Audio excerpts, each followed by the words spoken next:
Hi, this is Scott with Android Guys. And this is Luke. Hey, Luke. How's it going, man? Ah, it's going. Yeah. Things fly by. I mean, thinking about a week ago, we were talking about Pixel 6 announcement. I know. Now, these are recorded on Tuesday Yes. and released the following Monday. Yes. So we do kind of talk about some time sensitive, but not in a way that we can talk too sensitive. Yeah. Because then we sound like we're just late on things. Right.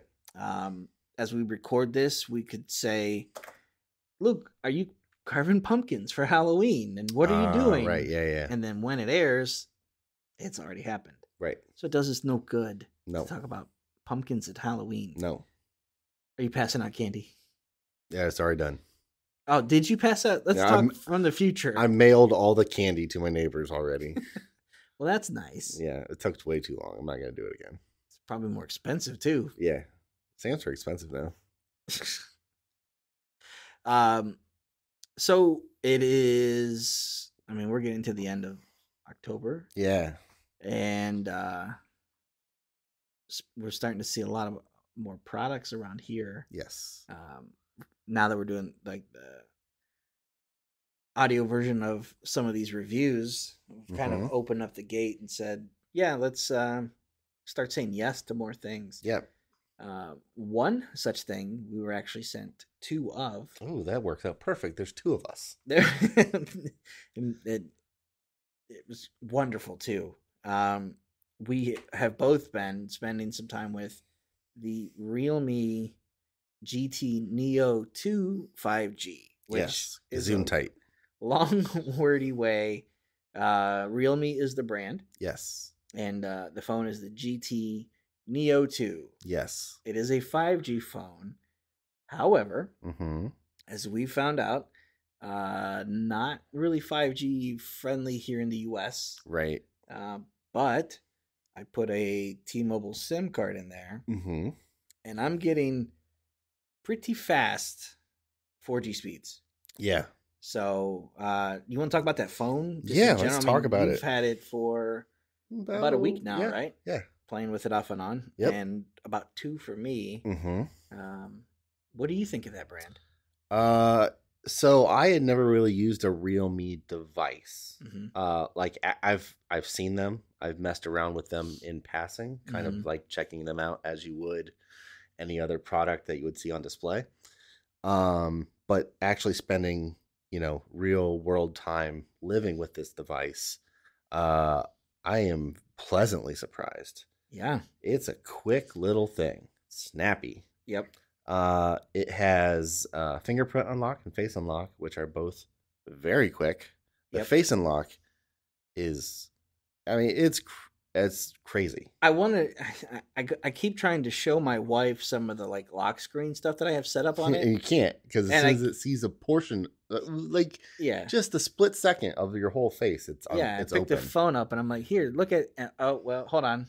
Here, let me lock it and hand you the phone, and then you hit the button to see what it looks like. Right, and same thing with the fingerprint. You just grabbing it. That it's super fast thumb. The amount of personalization that you get with the realme UI, it's very nice. This is Real UI 2, and they just announced that there's a 3 being made available to select devices. Cool. Based off of Android 12. So this is based off of Android 11. Yes. Looks more or less stock Android. It really does. Yeah. Until you get into the settings. Yeah. And what'd you find? You can a ton. Yeah, you can customize all kinds of things. You can customize your font spacing, your font size, your icon colors, your icon styles, your animation for your fingerprint unlock. They have this really cool kind of notification LED ring around the edges of your screen. You can customize that color. Yep. You can customize what that looks like when it happens. If you want your screen to be always on. Yep. And what I really like is there's a ton of different like clock faces and stuff in there. But you can tell it I want it to show me notifications and show icons. They're full color. And that sounds like a silly thing to talk about.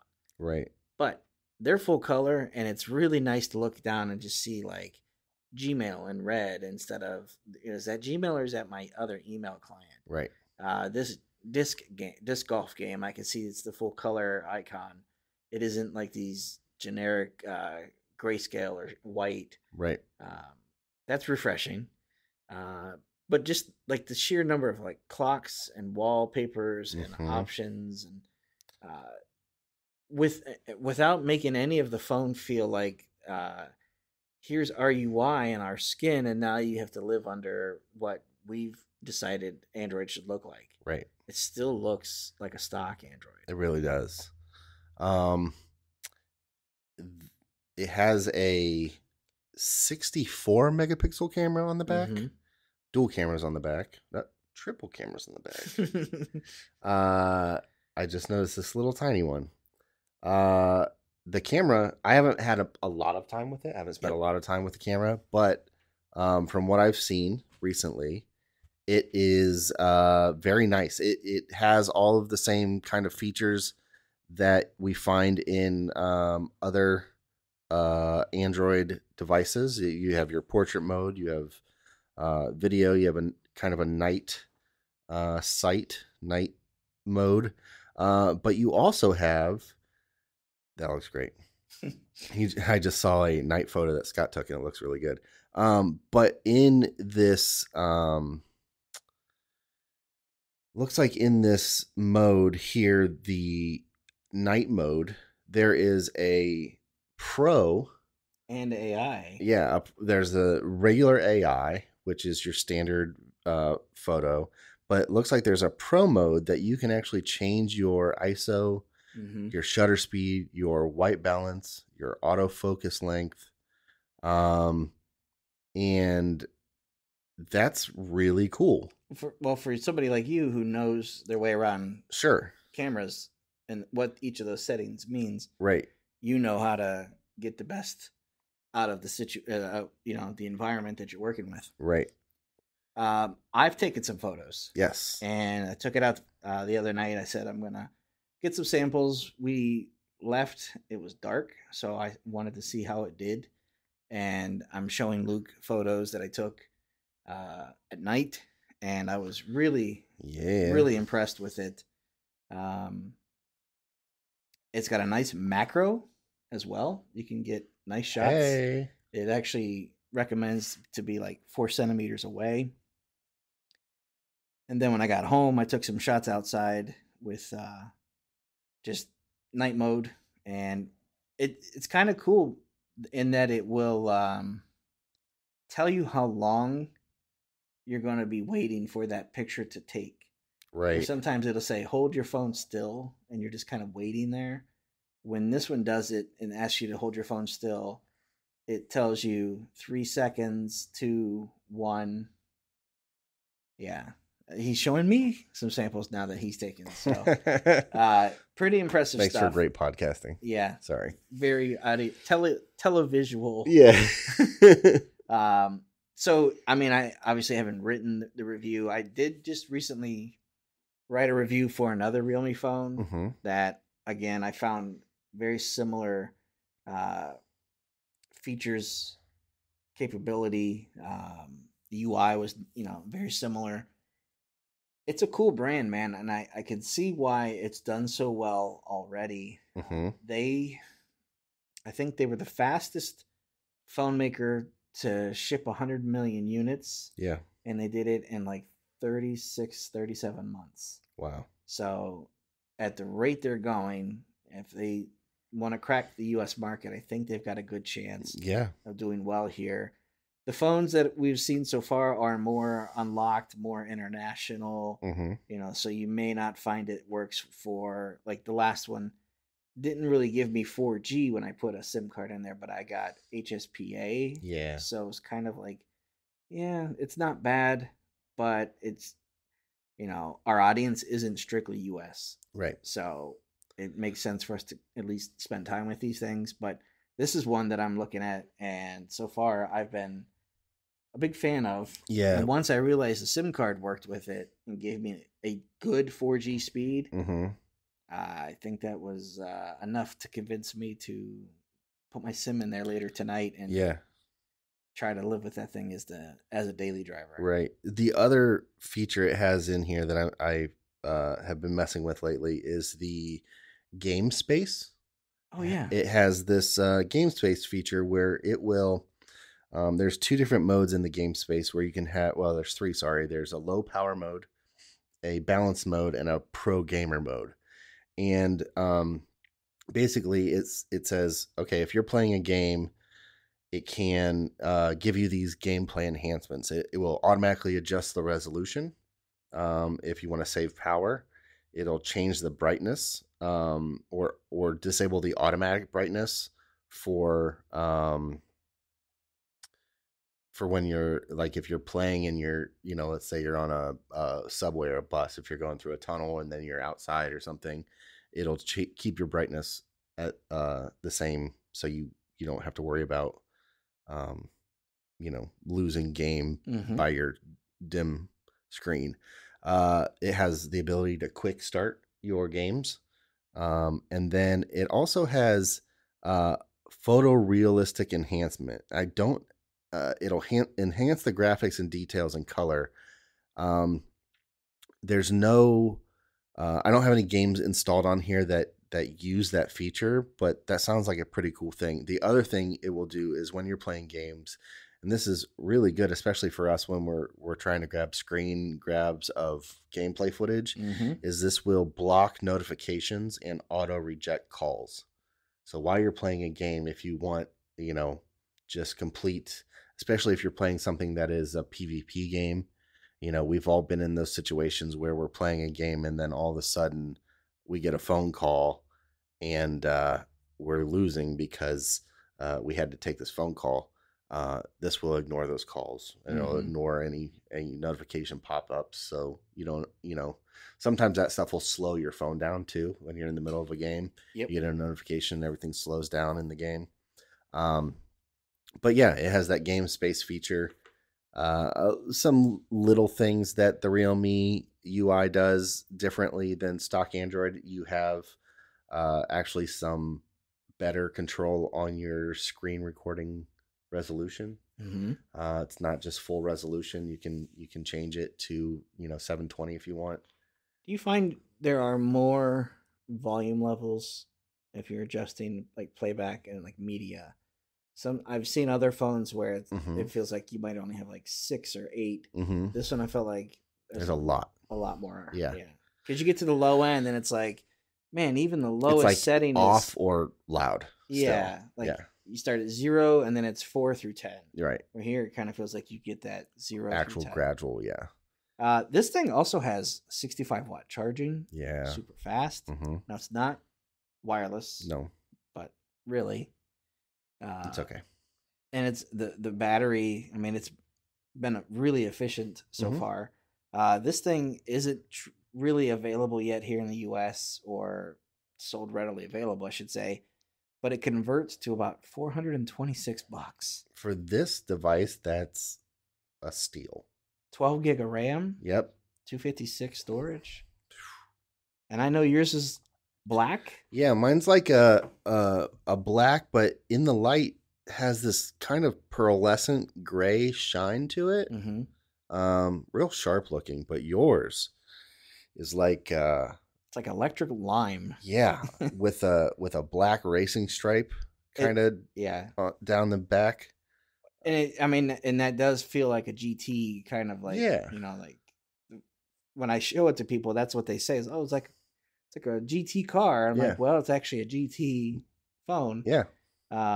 Sharp looking. It is. And it catches the eye. It's got like a nice, almost neon yellow green that just really pops. And it's one of those things where you don't want to cover it up. Right. Like, I don't want to put a case on that thing, but I sure as hell don't want to scuff this thing. Right. Yeah, and it has this little, it's got the racing stripe with the realme, but then also has this little stripe beside it. It has their Dare to Leap kind of verbiage in there. Yeah, so, dude. A lot of phone. A lot of phone. For not that much money. No, really, really competitive price. Yeah. Especially if, if they were going to release it here with an updated antenna for 5G bands here. Man, it'd be hard to beat that price. Yeah, you start having a conversation with them is the same as like Xiaomi and Poco and some of the other brands that are emerging, and more. I think American consumers are starting to understand that there are more players in the game, than Samsung and Google and Apple and Motorola. There are plenty of other ones out there. Yeah. Another one, we'll segue out of this if you're cool with it. Yeah, go for it. You had seen it, but I had spent some time with it for the review, is the CAT phones. S22 Flip. I had a flip phone that I had used for a while. Weird. So we've had, fair amount of conversation outside of the podcast about this. Yeah. And it is a new flip phone. Yes, it is a brand new. It's available at T-Mobile now for $234. Okay. So it's priced under most smartphones. Yes. I mean, you can still get $150 phones, and you can buy them unlocked, and you can get, something about that price on, like a OnePlus Nord or something. Yeah. But this is a flip phone, and it is a rugged. It's CAT phones, so they excel at durable, rugged, mil spec. Beat this thing. It's gonna take dirt, dust, water, humidity, extreme temperatures, shock. You can wash this thing with soap and water. Wet glove, touch the screen. This is a touch screen flip phone. So strange. And that is navigating it is kind of weird. I won't lie. Having a QWERTY keyboard that pops up on the screen feels foreign, feels kind of like I'd almost rather do without. Right. Having flipped the phone open the first couple of times, my mind went to do T9. Yes. If I want to type these letters, I remember a time when it was T9 texting, and that wasn't it. Yeah. There may be a setting tucked in there somewhere. Sure, to get rid of the on-screen QWERTY. But for me, it was just, it was interesting. I could really see I could see a very niche audience, right? Well, loving it. And the screen, it's a touch screen, but it's like a 4:3 ratio. Yeah. I mean, there's plenty of bezel. There's like a 2.5-inch screen or something. I want to say 2.8 if I remember correctly. It's not huge. No, but I could see this thing being a guy on a job site who has to go out, and he's either repairing or building something. He break this thing out, snap a couple pics, send it back to the boss. Yep. Or document that he was there, and then move out. And if he misses his holster or pocket and it falls 5 feet to the ground, off a ladder into mud. I mean, it seems like an engineer might enjoy having something like this. Yeah, this is definitely something for construction workers, engineer, rescue, any sort of emergency response type of person. It doesn't have a ton of hardware, and it's Android Go software, which is also, we've talked about why go there with Android when it's just a feature phone, a glorified feature phone. I was surprised that it had a couple of apps on there. One, like Chrome browsing. We've always had browsers on phones for as long as we can remember. Right. But that was a different one. When the keyboard popped up, I was like, oh, yeah. Maybe if I had favorites, I could hop to real quick. Yeah. If I preloaded those. Google Play Movies and TV is one that really surprised me. Because the other ones they're optimized for Android Go, which is a software platform for really low end hardware. Right. 2 gigabytes of RAM instead of 4, 6. It's not a powerhouse device. It's not a gaming device. No. It has probably a very limited market, but I think the people who would want that or need that are going, that's exactly what I need. Right. With 234, it's not bad. No, really is not. And CAT does a really good job with their phones. We've reviewed some of their other ones that I really like the quality of them. I don't necessarily need a rugged phone. I like, to show something that's got a little flashy if it can be. Doesn't need to be for me, but again, it keeps you from having to buy a standard phone and put on a commuter or defender OtterBox life-proof case, right? Because then again, you've got other features that you can do that a case isn't going to provide, right? That peace of mind. Luke, what else have you reviewed recently? Anything product wise? Yeah, so I've been using the Amazfit 3 watch. Oh, that's right. We did a review. Yeah. Yeah, so that's the Amazfit GTR 3. Retails for $229. I think it's on sale around this time for about $179. You might be able to find it. It's a really cool smartwatch. It's geared toward health and fitness. So it's it'll do your heart rate, it'll do your blood oxygen level, your stress. It even has like a sleep.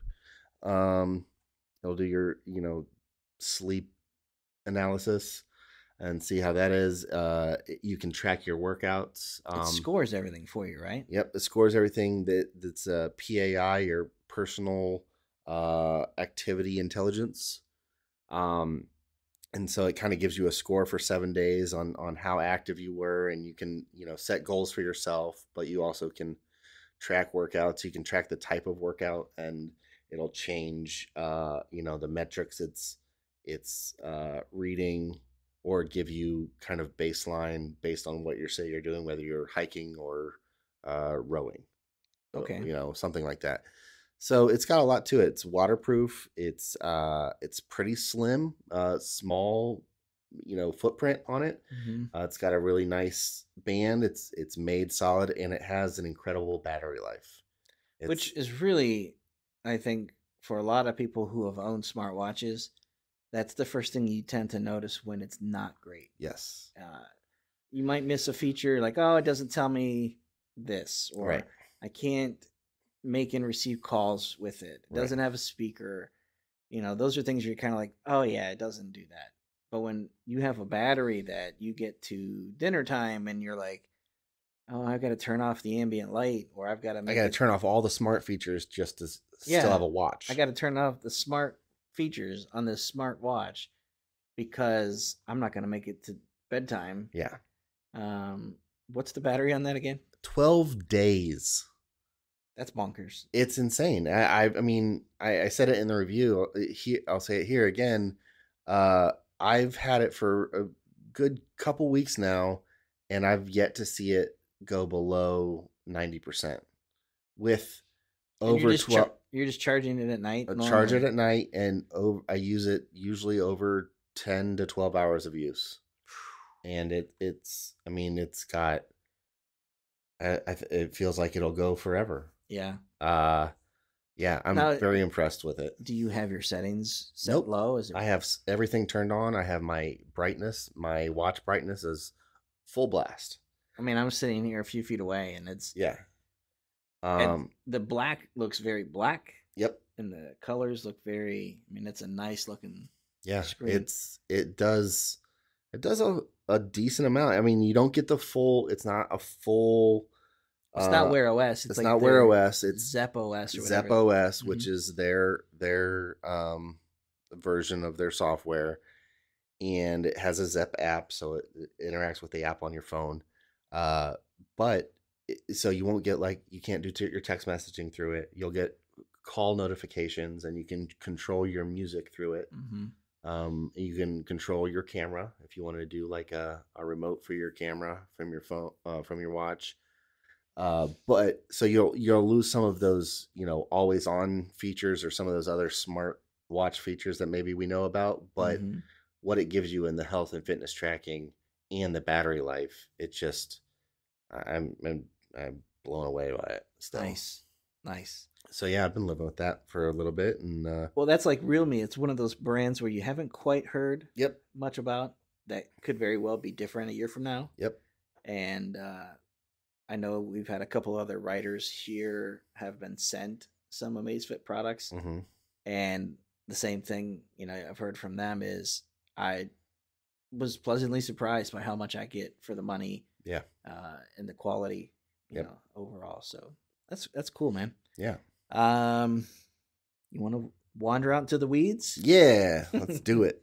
All right. So we'll stop talking tech. Okay. And talk more other stuff going on. And as we're finding, it's mostly things that we're watching. Yeah. Been watching a lot of stuff. Consuming. Yeah.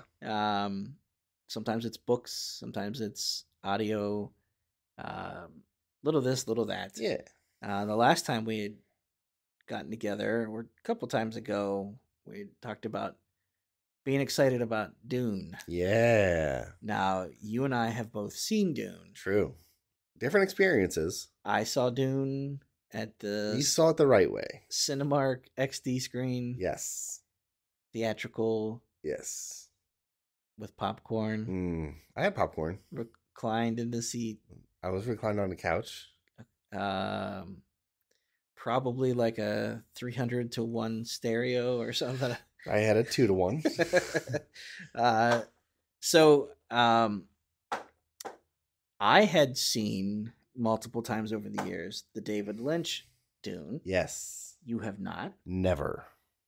We were both equally excited for this. Yeah. This director, I'm in. Anything he's got. Denis Villeneuve. Yeah. Anything he's got, I'm in. Yeah. He's batting 1,000 in my eyes. What did you think?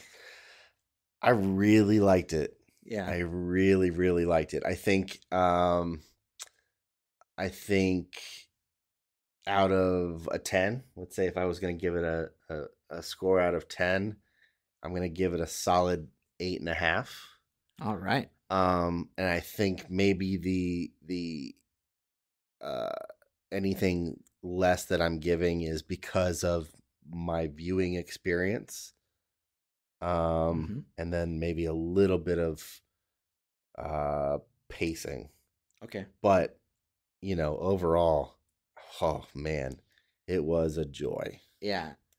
So having seen the other one, having wanted to really get into the books. Yeah. So have you read the book? I've only gotten, well, I don't want to say what part of the movie, but not very far. Okay. So I haven't read the book at all. And it's, for me, I was doing it audio, and I feel like I wanted to maybe revisit that and start with the physical so that I can see and attach names and things and imprint them in my mind. Sure.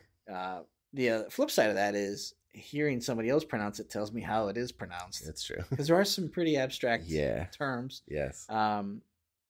But having seen a version of Dune, I was going into this knowing it was split. It was the first part of what was hopefully going to be more. Oh my gosh. 2 parts.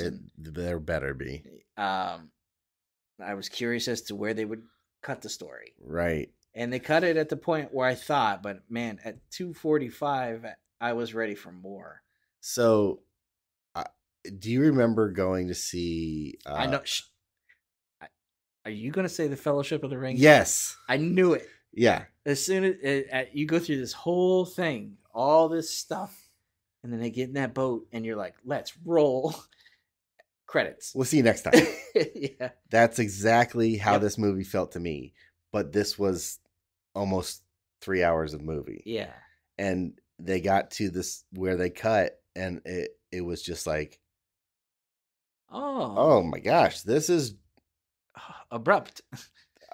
we're finally getting to the all of the things. Oh, now it's And not to say that a lot didn't happen in the movie that we saw. There yeah. was So a it's like whole bunch going so on. you feel like you're getting into like you just shut the door on me just as I started uh part two of a 3-part story. Right.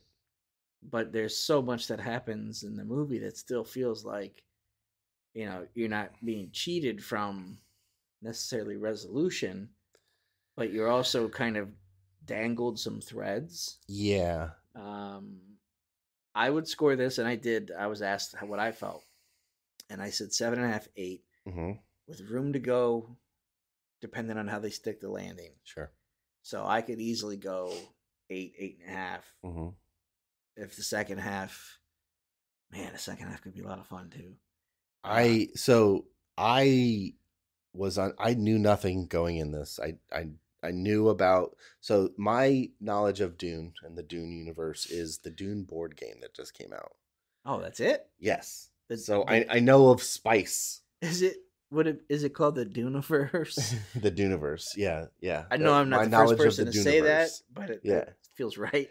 But the Dune. So side note, the Dune board game is a great board game. Okay. Regardless of whether you like Dune or not, it's a great board game. Okay. So if you like Dune, check it out. Anyway, so I had no idea, what the story was. I'd heard names, obviously we've all heard of House Atreides. Mm-hmm. We've all heard Spice thrown out. We've heard those things. And there's a lot in this in part one, the movie that came out.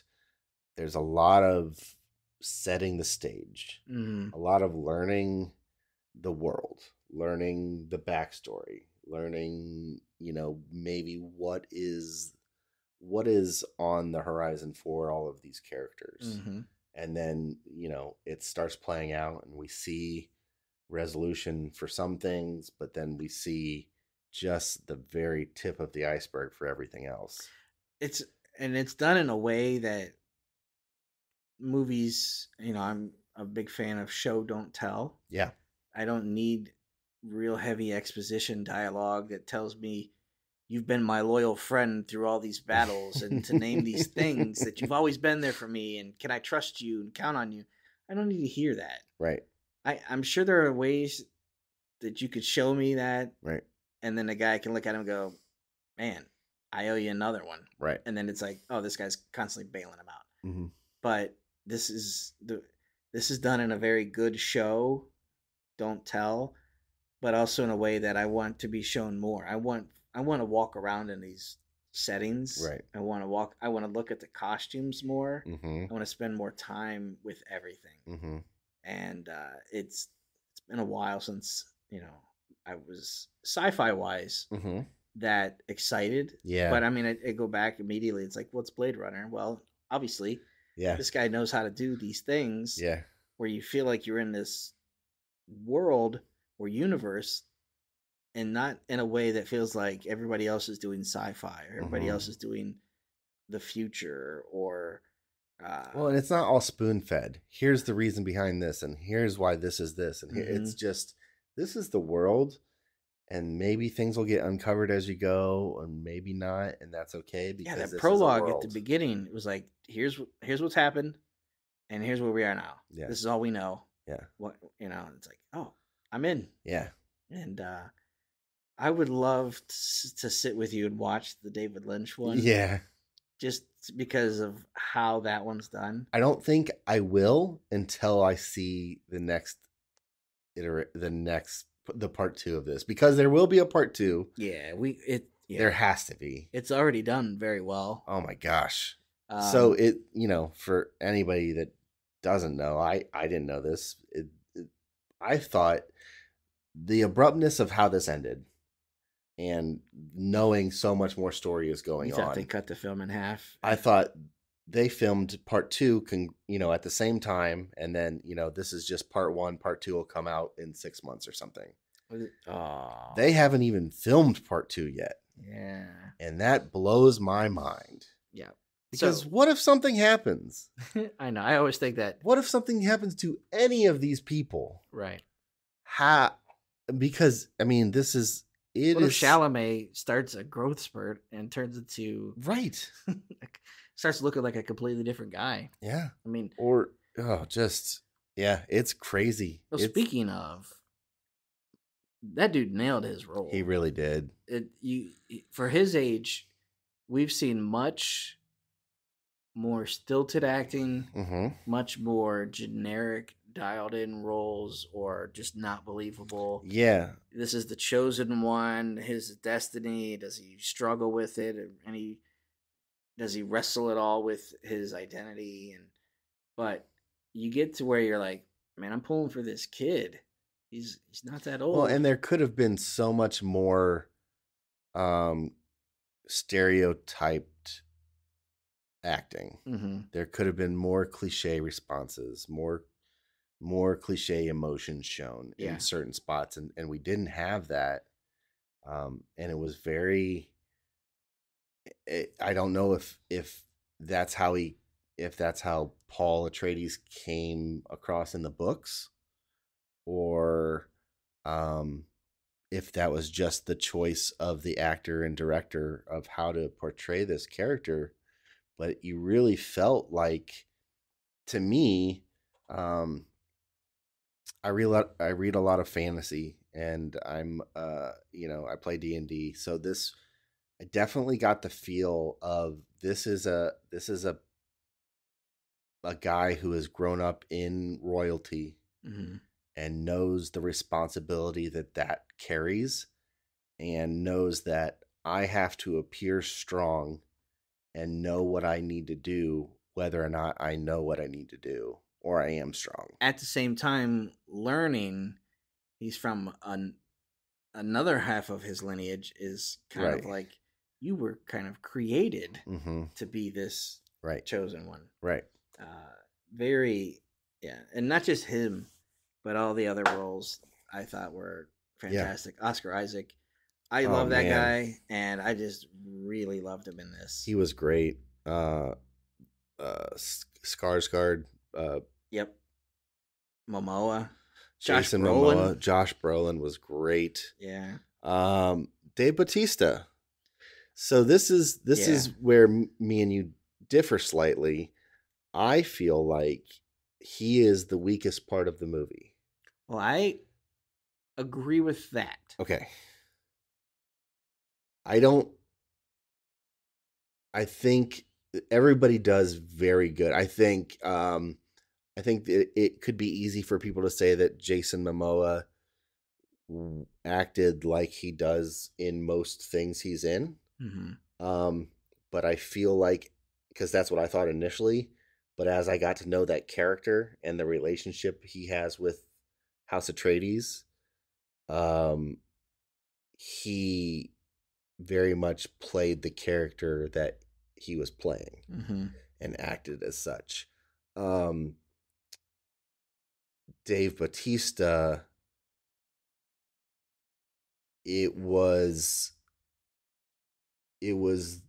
a good performance from him, but it was the weakest performance of the movie. Okay. That's how I feel.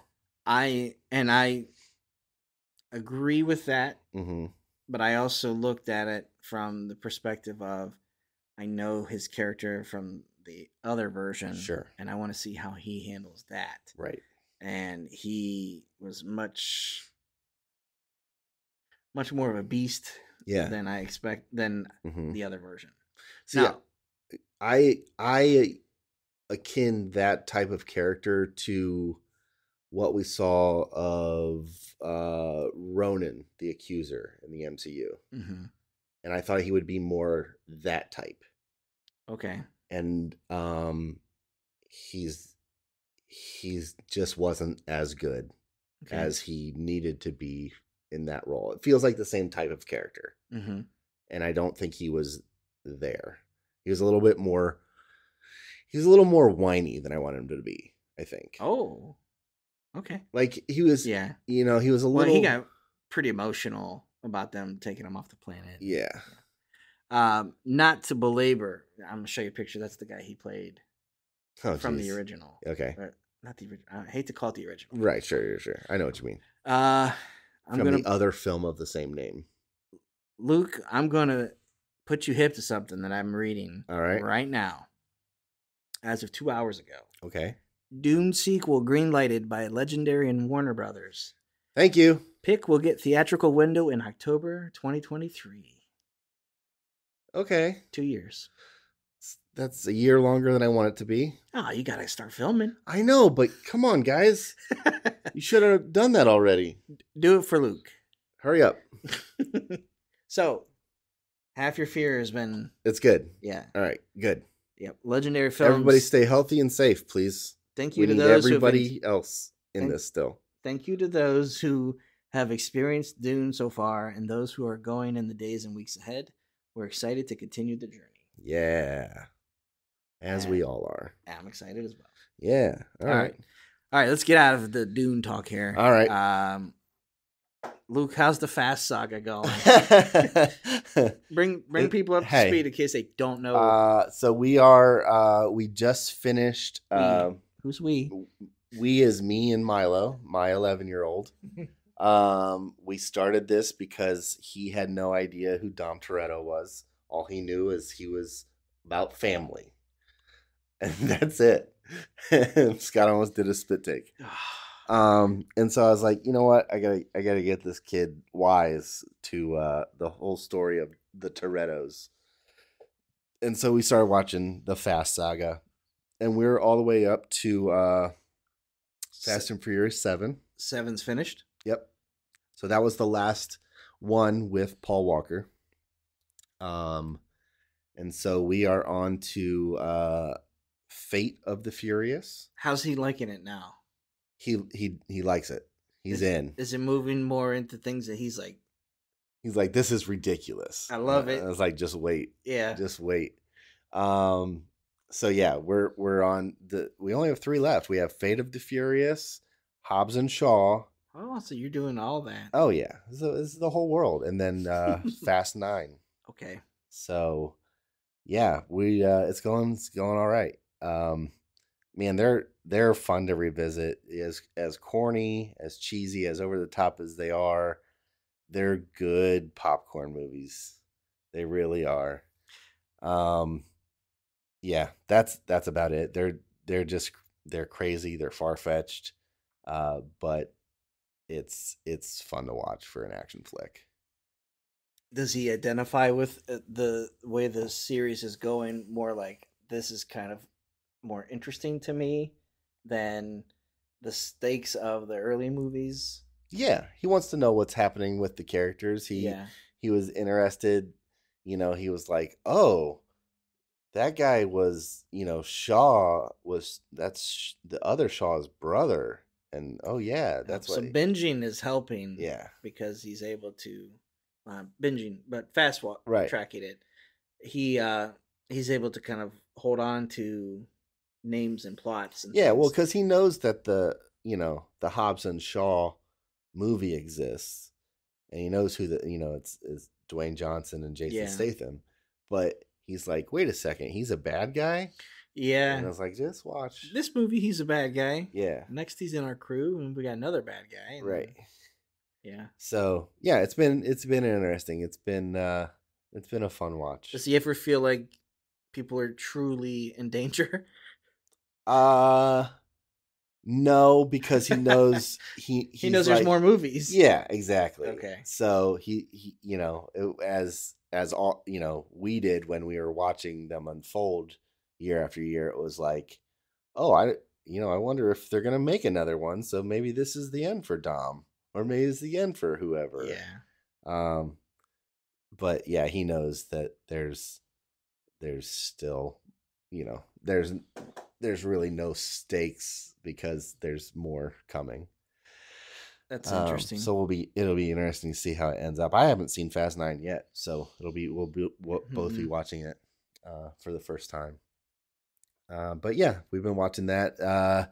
I started excuse me. I started Lock and Key season 2.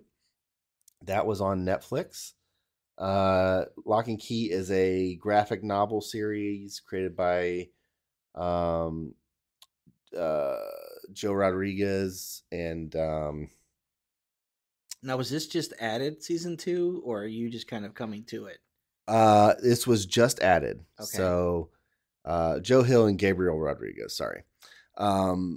It is season 2 just released, and I read the graphic novels. It's the comic series. It's one of the only comics series I've read the full thing, and so I was very excited. It's a very interesting concept. The idea is there was this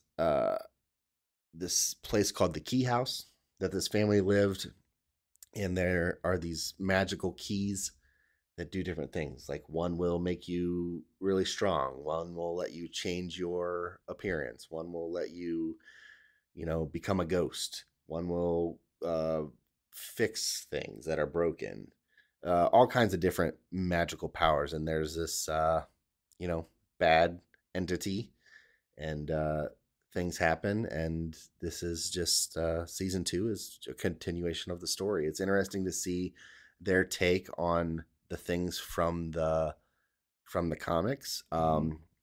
Some of the characters are uncanny in the getting the likeness of the character with the style and drawing of the comic very close, which is cool. Some of them are different, which are also fine. Sure. But it's a cool story. It's fun. It has a little bit of everything. You know who Joe Hill's dad is?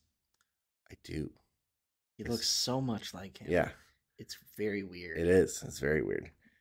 Do you get a sense that he's an apple from that tree in terms of the stories? I feel like this story, yes, but some of the other work he's done is different. Yeah. So it's not quite. Doesn't feel like from the spawn of Stephen King. No.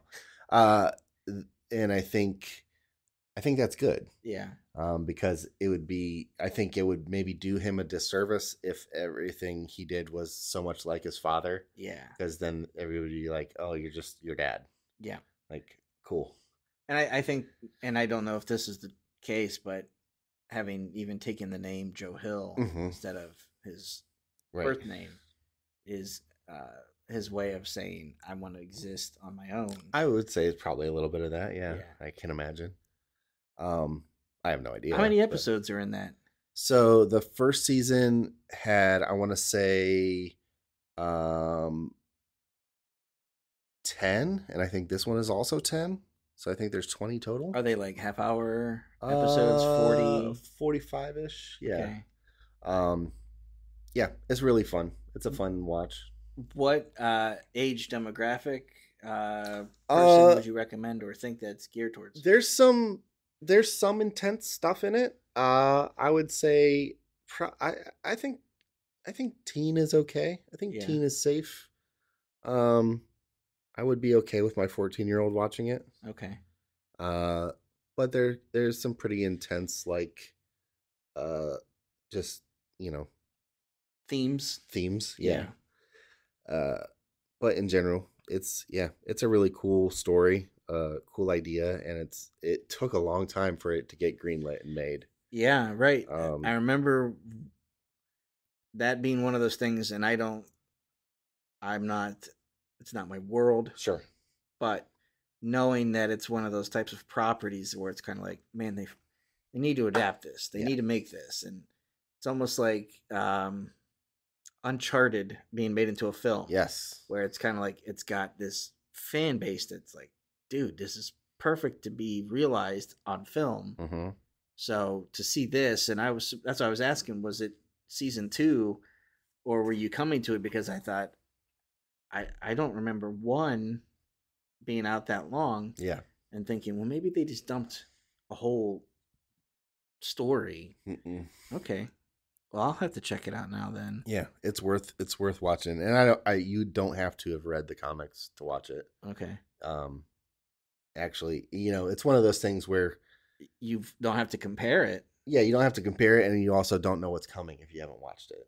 You have the how are they going to handle this? And right, or they cut that part out. I know eventually this person's gonna die. Oh, sure. How does that happen? Okay. So, yeah, it's cool. It's very cool. I will check that out. How about you? What have you been watching? Well, I've come back to watching Survivor again. Interesting. I used to watch that every season. Mm-hmm. For my wife and I, we just always found it enjoyable, kind of, once a week fun thing. And we watched it for plenty of years, and then for some reason got away from it. And I think some of it for me is I just wouldn't set YouTube TV to record it, or I wouldn't remember to set the DVR back at that age. But I saw that it was coming out. I was like, I'm going to make an effort to do it this year. Yeah. And I knew that they did it different post COVID. Mm-hmm. So we've been watching. I think we're 5 episodes into the new season now. Man, it's pretty cool. Is it? They have it. Have you watched? I've only seen bits and pieces. So I haven't watched a full season. I'm aware of Survivor. Okay. Yeah, I'm aware of the voting and things like that. There is almost a like a, I want to call like bingo sheet kind of thing to the show. Okay. And I actually created some bingo sheets to randomly print out for my wife and I, because every episode you're going to hear some of the same stuff. Yeah. I was blindsided, or backstab, or it's you and me till the end, and I've got your back, and I'm going to play the immunity idol, or just, if the reward was food-based, or if the reward allowed you to take somebody else with you on a trip. Like, there's all these things, and it's kind of like sooner or later they're going to fill in a bingo sheet. Sure. So I've printed out a couple. We've never fully filled in because I've picked, I think, so many. Sure. But it truly is, when we're not playing the bingo sheets in front of us, but we'll just be sitting there and we'll just look at each other and laugh because yep. That's on one of the cards, but it is different than it has been in the past. For one, they vote every other day, pretty much, instead of every 3 days. Okay. Instead of being there 39 days, it's 26. Okay. 3 tribes, the way the immunity, like these idols that people can find, are interesting. One of the things they've done this year is, if you decide to use this idol, it is basically you have 1/3 claim to it until everybody else finds it. Each tribe can find their piece of it.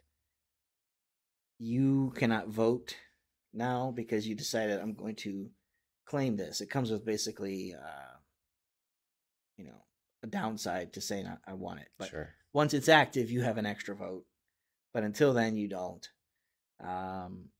But they have a thing that you have to sniff out whether the other team has the idol. And you have to say this like really dumbass thing when everybody's present, all 3 teams. And the one guy was like, his phrase he had to say was, all this time I thought broccoli were like little trees or something like that. And you could see everybody kind of like, what the heck is this guy talking about? But he has to say it because if somebody else has their idol, they have to say their equally stupid thing back to it, like the old like spy, like So then he would know. Crow flies at midnight. Yeah, right. Yeah. So then he would be like, "Oh, there's 2 of us. Let's find the third." And so that's been fun to watch because the phrase has had to come up multiple times. Like the guy has had to say it more than once. Right. And I'm like, how many times can you say that in front of people before they're going to be like, all right, dude, what's going on? You keep saying this phrase. Right. So that's interesting. You also have this mechanic that almost every episode people from different tribes will go to this island, get to know each other, spend the day with each other, and then decide how they're going to vote the next time they vote. And if you both do this, then something happens. But if one of you decides to do that, then this happens. So it kind of throws some interesting wrinkles in there. Yeah, it's cool. I'm glad that I got back on it. Yeah. It's been what season is this now? 41. 41? Now, it hasn't been on TV 41 years. Right. 20 years. 20. I think we're in the 21st year.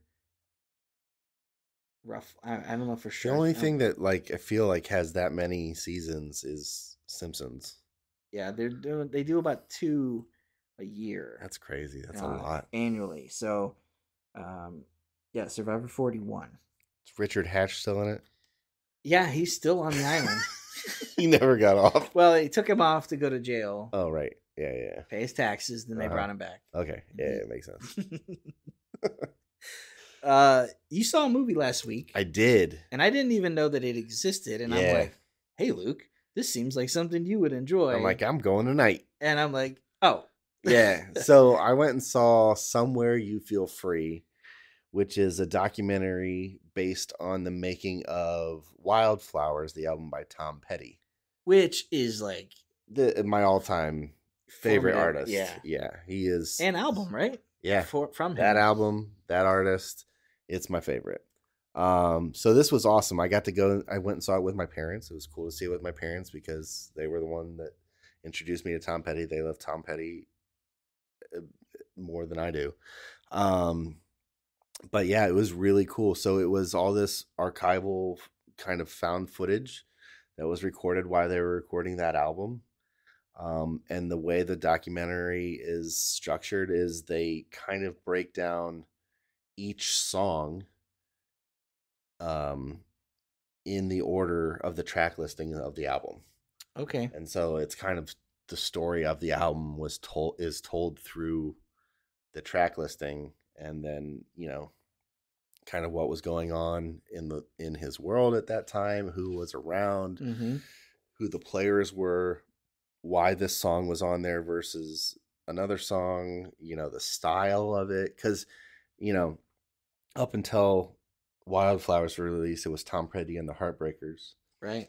And Tom Petty then, this was Tom Petty, Wildflowers, so there was no Heartbreakers because he wanted to do a solo album, but not because there was any bad blood in the Heartbreakers. It was just, if I do a solo album and have the Heartbreakers on it, it's just going to be, it might as well just be a Heartbreakers album. Right. So he had some other people come on, other people that he hadn't played with before, or had a chance to play with yet. But then he also had a couple Heartbreakers on there. So there's parts where it sounds like the regular Tom Petty and the Heartbreakers that you're used to. And, even there's a part in the movie where, when they're talking about it being a solo album, that this guitarist is like, it's pretty much a Heartbreakers album because every time he talked about it, Tom would say that's Wildflowers is the favorite album we did. So even he didn't really think of it as a solo album. Yeah. But it was. But it was, dude, it was so good. Like, obviously there's rose-colored glasses because of my connection with him as an artist.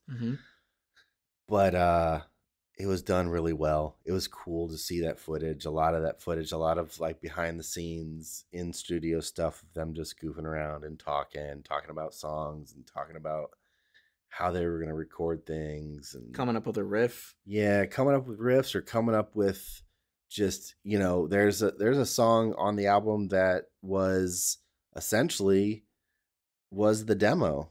And it was him recording it, and he was like, no, I think it's good. It's good. Yeah. Let's just put that out. Which one was that? It was, now I can't remember. You put me on the spot. Put you on the spot. I mean, I can think of a couple in my head. But it was really cool to see to see all of those people, to see, it was, so that was produced by Rick Rubin.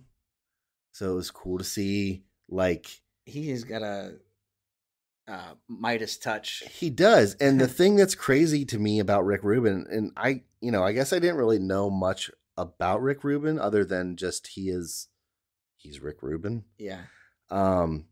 He is, he's not really a musician. Right. So, which is strange as a producer. The way he said it, because the way he said it in the documentary was he comes at music as a fan, and he gives the artist, here's what I think the fans like, and here's what a fan would like, and here's the sound the fan would like, and he kind of just comes at it as a fan of music.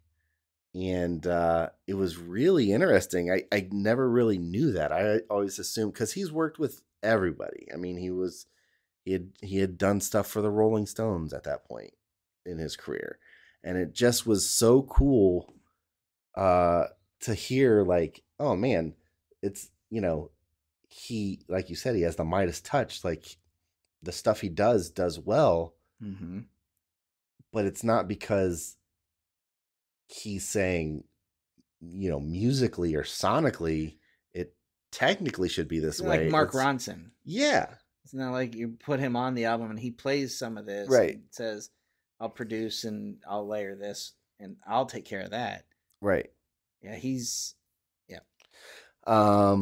And what's really weird for him is his background is so diverse, from like Beastie Boys and Run DMC and Johnny Cash and Red Hot Chili Peppers.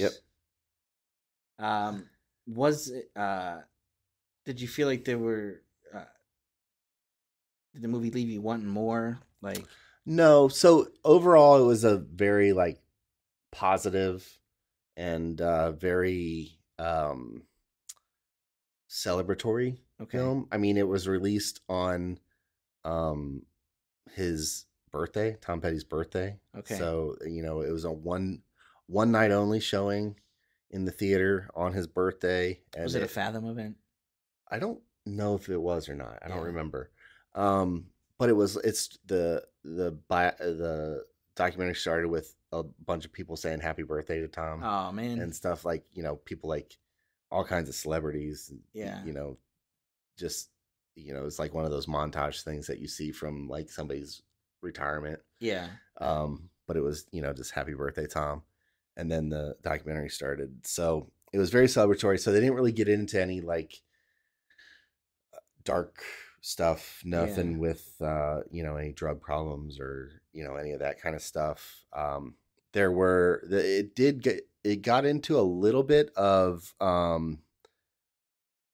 his divorce, because that happened during the course of this album, and some of those songs were about that. And so it was, one of the people in the documentary was his daughter talking about, I heard this song and realized, yeah, they're getting a divorce.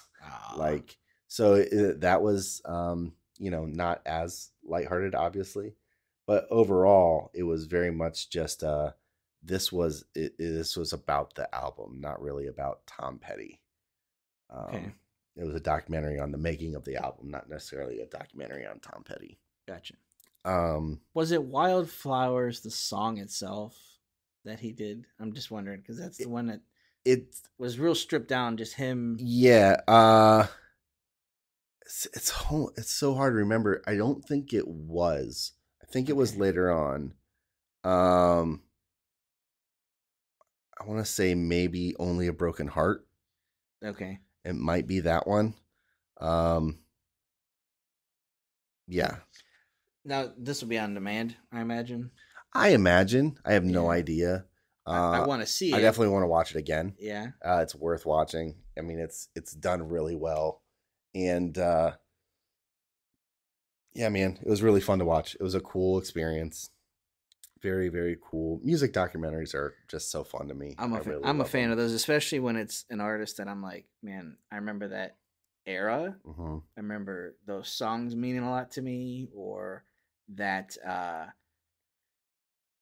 just really identifying with that time. It's easy to go back and remember those things. Right. Yeah, that's cool, man. Yeah. The only other thing I had written down, Mm-hmm. and I don't know if you watched this or not, but the new season of Curb Your Enthusiasm. I did not. I saw it. Started 2 nights ago. Yeah, I didn't get a chance to watch it yet. Or 8 nights ago. Sure. From the time this is airing. Yeah, whatever. Episode 2 just aired last night. Yeah, right. You ever watch that show? Yeah. Man, I love it. Yeah. I love it. There was a thing a couple years ago when they came back after the hiatus where it felt just a little bit kind of like, oh, this doesn't feel like the old Curb. Sure. But I think it was because the very first shot was like a drone shot coming in, and it was like we never had that camera angle. Right. But I'm telling you, man, the writing, the humor, still there. It's still there. Nice. I look forward to it. That's one of those seasons that is always over way too quickly. Sure. This was a funny one. Albert Brooks is in it. Oh, nice. Lucy Liu. Yeah. I don't want to even try to describe it, but you should watch it. To me, the thing that's always so interesting about how that show works is it's an actual person. They're like hyper realized versions of themselves. Yeah. In a way that you don't feel like, oh, he's obviously like that in real life. Yeah. But why is John Hamm getting to be John Hamm? Like he gets to be, and then there are other people who just play characters. Right. But all the established roles, it's like that's Albert Brooks. That's Lucy Liu being her.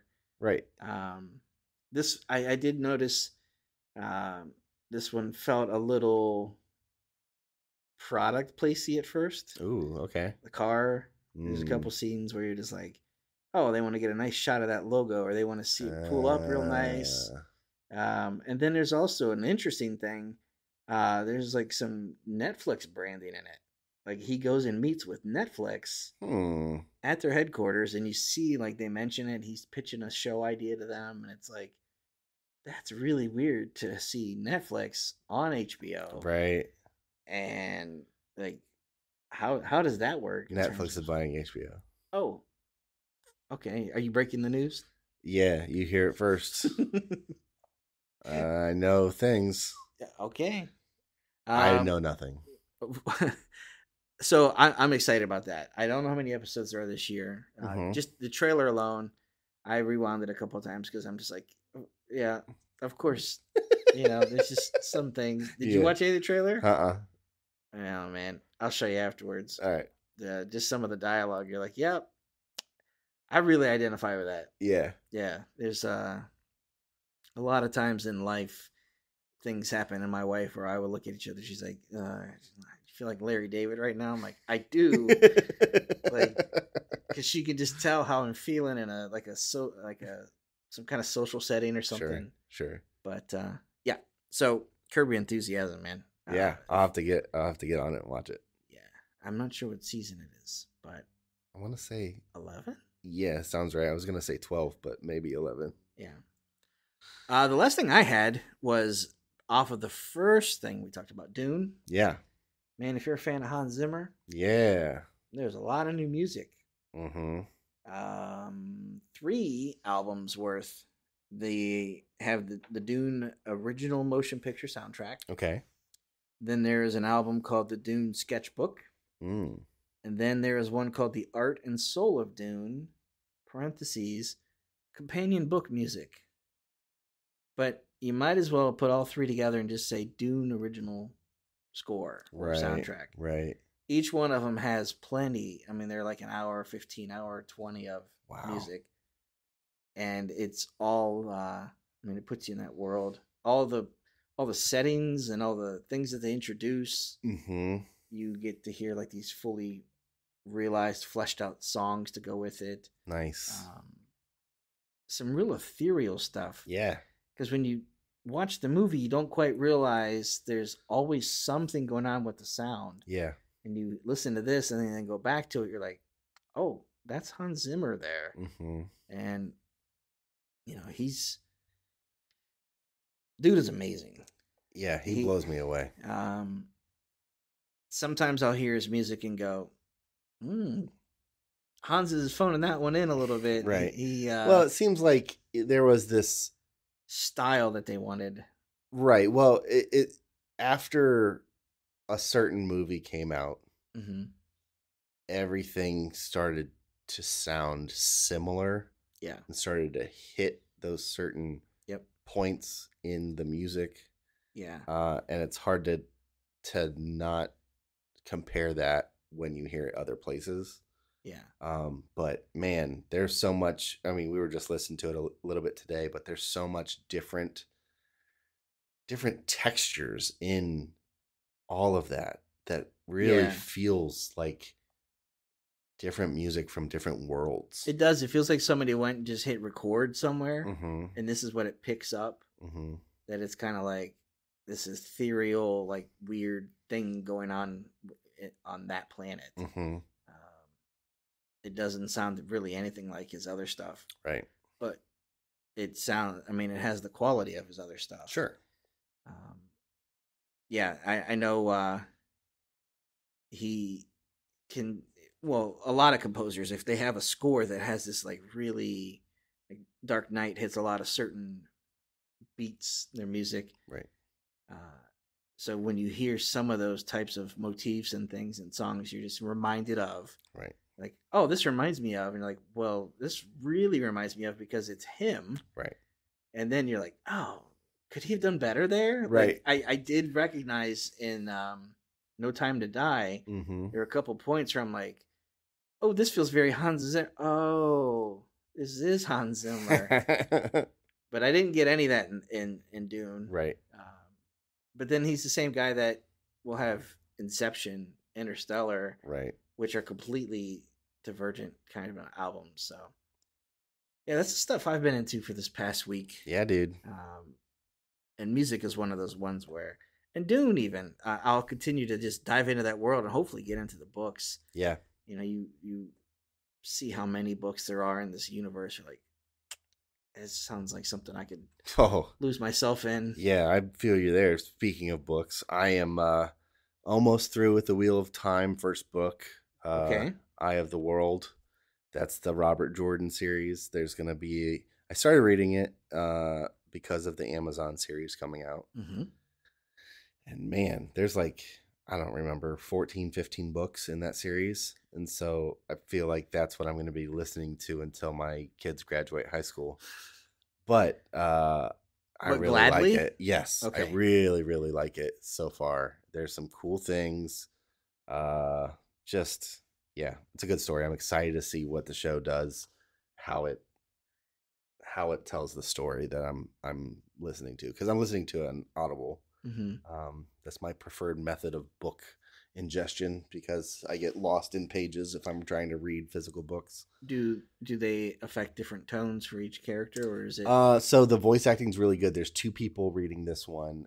There's a male and a female, and so far, it's been predominantly the male voice, and he does different voices for different people, different tones, different inflections. But then there's a couple chapters where a woman is reading, and those chapters are basically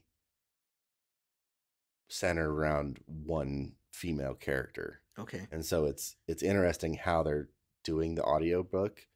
But the other interesting thing is in the chapters where the man is narrating, that same character, he does her voice, and then the woman, when it's the chapter with just her, the woman is reading. Interesting. So it's interesting. But the story's really good. Fantasy based, kind of takes place in that like somewhat medieval-ish kind of idea of time. I have to stop sharing cool things with me. I know. I already have this mental list of like, yeah, I mean to watch that. Yeah. I want to get around to that. And then it's also kind of mixed with the list of, I want to revisit that. Yes. And then there's this other list of new properties that show up. So it's like, It's too much stuff, man. How do I balance my life? I know. And then we have other standbys that are coming back. Things we love. This episode of the podcast could very quickly turn into the weekly Marvel debriefing, or Yes. Or just our week look at Disney Plus, because it's going to be Star Wars, and just I can't wait. We're getting there. We'll have plenty of that to discuss in the future. Yep. Okay, dude, I'm good. Yeah, man, it's good. Let's get out of here. All right. It looks like we're about an hour 15 again. Mm-hmm. So seems like our length. Yeah. And if for everybody listening, if you're still here, thank you. But we want to know what you've been listening to or watching, or what you think of what we thought about the stuff we watched. If you've watched it, or been listening that, or read those product books you've tested and app you've played with, and you're like, you guys should check this out. I think you'll love it. Yeah. Let me know. Yeah. I just got done complaining about how long my list is of things to check out, but I'm happy to check it out. But you can reach me, Luke Gaul, LukeGaul, on Instagram and Twitter. Mm-hmm. What about you, Scott? You can find me on Instagram and Twitter. Mm-hmm. Instagram, I'm Scott Webster. Mm-hmm. All together, no spaces. And on Twitter, SWebster77. All right. So if you've got an idea, some feedback, something we completely butchered or overlooked, yep, call us out. I would love to hear that. But that's it for me. Yeah, same here. Luke, we'll see you a week from now. Yes. I don't want to say next Monday, but right. Next Tuesday when we record this. Right. All right. We'll see you guys. See ya.